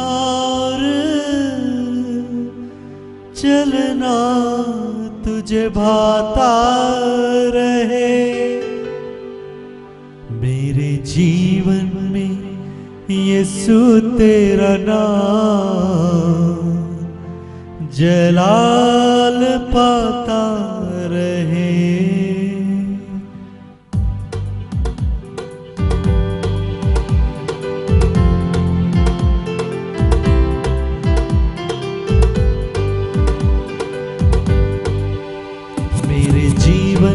यीशु तेरा नाम जलाल पाता रहे। मेरे जीवन में यीशु तेरा नाम जलाल पाता रहे। मेरा उठना बैठना और मेरा उठना बैठना और मेरा उठना बैठना और मेरा उठना चलना तुझे भाता रहे। मेरे जीवन में यीशु तेरा नाम जलाल पाता रहे। मेरे जीवन में यीशु तेरा नाम जलाल पाता रहे। हे पिता, जितने लोग नशे से ग्रसित हैं, सुनील, मगदली, नवीन, अभिषेक, अरुण, राजेश, अनमोल, आलोक, विवेक, प्रफुल्ल, अशोक, प्रदीप, अनिमेश, दीपक, जितने लोग बीमार हैं, प्रेमलता, शलोनी, नागी, सीमा, विजय, फ्रांसिस, दुलारी, नेहा, सत्य, आनंद, शर्मिला, अलमा, पूनम, पुष्पा, सुशीला, रजनी, प्रिंस, जो लोग रोजगार की तलाश में है, पूजा, असीम, अरविंद, रोहित, नीलिमा, विनीता, नीली, सोनल, अस्मृता, विवेक, पॉल, जो लोग पढ़ाई और एग्जाम के लिए प्रार्थना चाहते हैं, Anjali, Ashish, Ruth, Janmay, Joy, Hrithik, Damian, Maxwell, Prisha, Nisha, Anita, Aneet, Reshma, Sandeep, Pradeep, Anugrah, Ayush, चिन्मय, जो लोग पवित्र आत्मा के लिए भूखे और प्यासे हैं, जॉनसन, प्रीत, प्रेरित, रश्मि, देवेंद्र, उषा, विभू, अनामिका, तरशिला, अमृता, ओशिन, अभिषेक, जो लोग पारिवारिक प्रार्थना चाहते हैं, अनमोल, शीला, मुनिया, संगीता, जो लोग विवाह के लिए प्रार्थना चाहते हैं, कुलमणि, गुंजन, अर्पणा, ज्योति, उर्मिला, जो लोग दुष्ट आत्मा से मुक्ति के लिए प्रार्थना चाहते हैं, आकांक्षा, जो लोग संतान के आशीष चाहते हैं, उदय, संगीता, नीलिमा, जो लोग कर्ज से मुक्ति चाहते हैं, निर्मला, लॉरेंस, प्रभु, और जिनका आज जन्म दिवस है, डेमियन, और जिनका भी आज मैरिज एनिवर्सरी है, प्रभु उन सबको आशीषित करना। प्रभु उन सबको अपने प्रज्ञा, अपने बुद्धि, अपने ज्ञान से भरना और किसी भी भली वस्तु की घटी ना हो। पिता, जितने लोग घरों से मुझे देख रहे हैं, सुन रहे हैं, जो लोग आराधनालय में हैं, जहाँ तक मेरी आवाज़ जा रही है, उन सबको तेरे हाथों में समर्पित करते हैं। पूरे विश्व को तेरे हाथों में समर्पित करते हैं। हमारी जो भी छोटी से लेकर बड़ी प्रार्थनाएं हैं प्रभु, तू उसको सुनता है प्रभु। और आज हम विशेष प्रार्थना कर रहे हैं कि प्रभु हम जितने भी पुरुष हैं प्रभु, उनके स्वभाव, उनके आचरण को अपने स्वभाव, अपने आचरण की तरह बना दे पिता। बेमिसाल है तू, मैं मिसाल बनूं। बेमिसाल है तू, मैं मिसाल बनूं। तू कामिल है, मैं भी कमाल बनूं। तू कामिल है, मैं भी कमाल बनूं। बेमिसाल है तू, मैं मिसाल बनूं। बेमिसाल है तू, मैं मिसाल बनूं। तू कामिल है, मैं भी कमाल बनूं। तू कामिल है, मैं भी कमाल बनूं। दुनिया का नूर है यीशु, दुनिया का नूर है यीशु। दुनिया का नूर है यीशु, दुनिया का नूर है यीशु। मेरी राहें सजाता रहे, दुनिया का नूर है यीशु।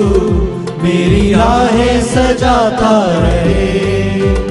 मेरा उठना बैठना और मेरा उठना बैठना और मेरा उठना बैठना और मेरा उठना बैठना और चलना तुझे भाता रहे। मेरे जीवन में यीशु तेरा नाम जलाल पाता रहे। मेरे जीवन में यीशु तेरा नाम जलाल पाता रहे। हे दयालु पिता, जितने लोग गर्भ को धारण किए हैं मैं उनके लिए प्रार्थना करता हूँ। जितने लोग का ऑपरेशन हुआ है उनके लिए मैं प्रार्थना करता हूँ।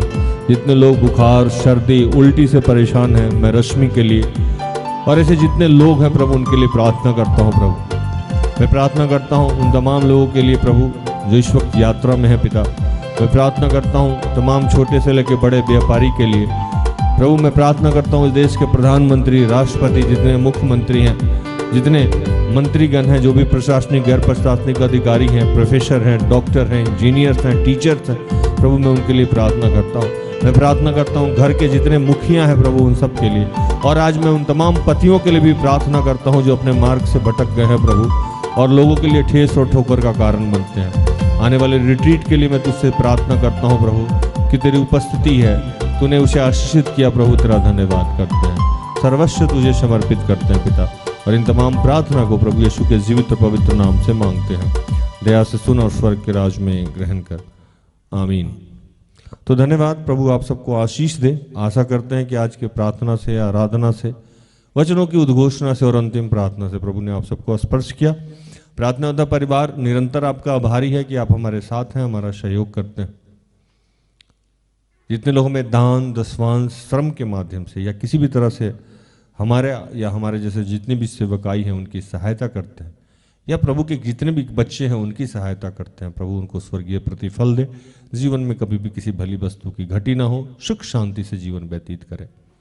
कल संडे है, कल हमारी मुलाकात आपसे हो जाएगी। तब तक के लिए स्वस्थ रहें, सुरक्षित रहें, सरकारी नियमों का पालन करें, प्रभु का आदेश का पालन करें। जैसा मैं रोज कहता हूँ कि हम सब में बहुत सारी दुर्बलताएं हैं, कृपया हमें क्षमा करें और हमारे लिए प्रार्थना करें। प्रार्थना योद्धा परिवार अगर आपके किसी भी काम आए तो कृपया हमें संपर्क करें, हम सब अपने आप को धन्य समझेंगे। प्रभु आपको आशीष दे। जय यीशु सहाय। Praise the lord. Good night, goodbye. सारे दिल से, सारे मन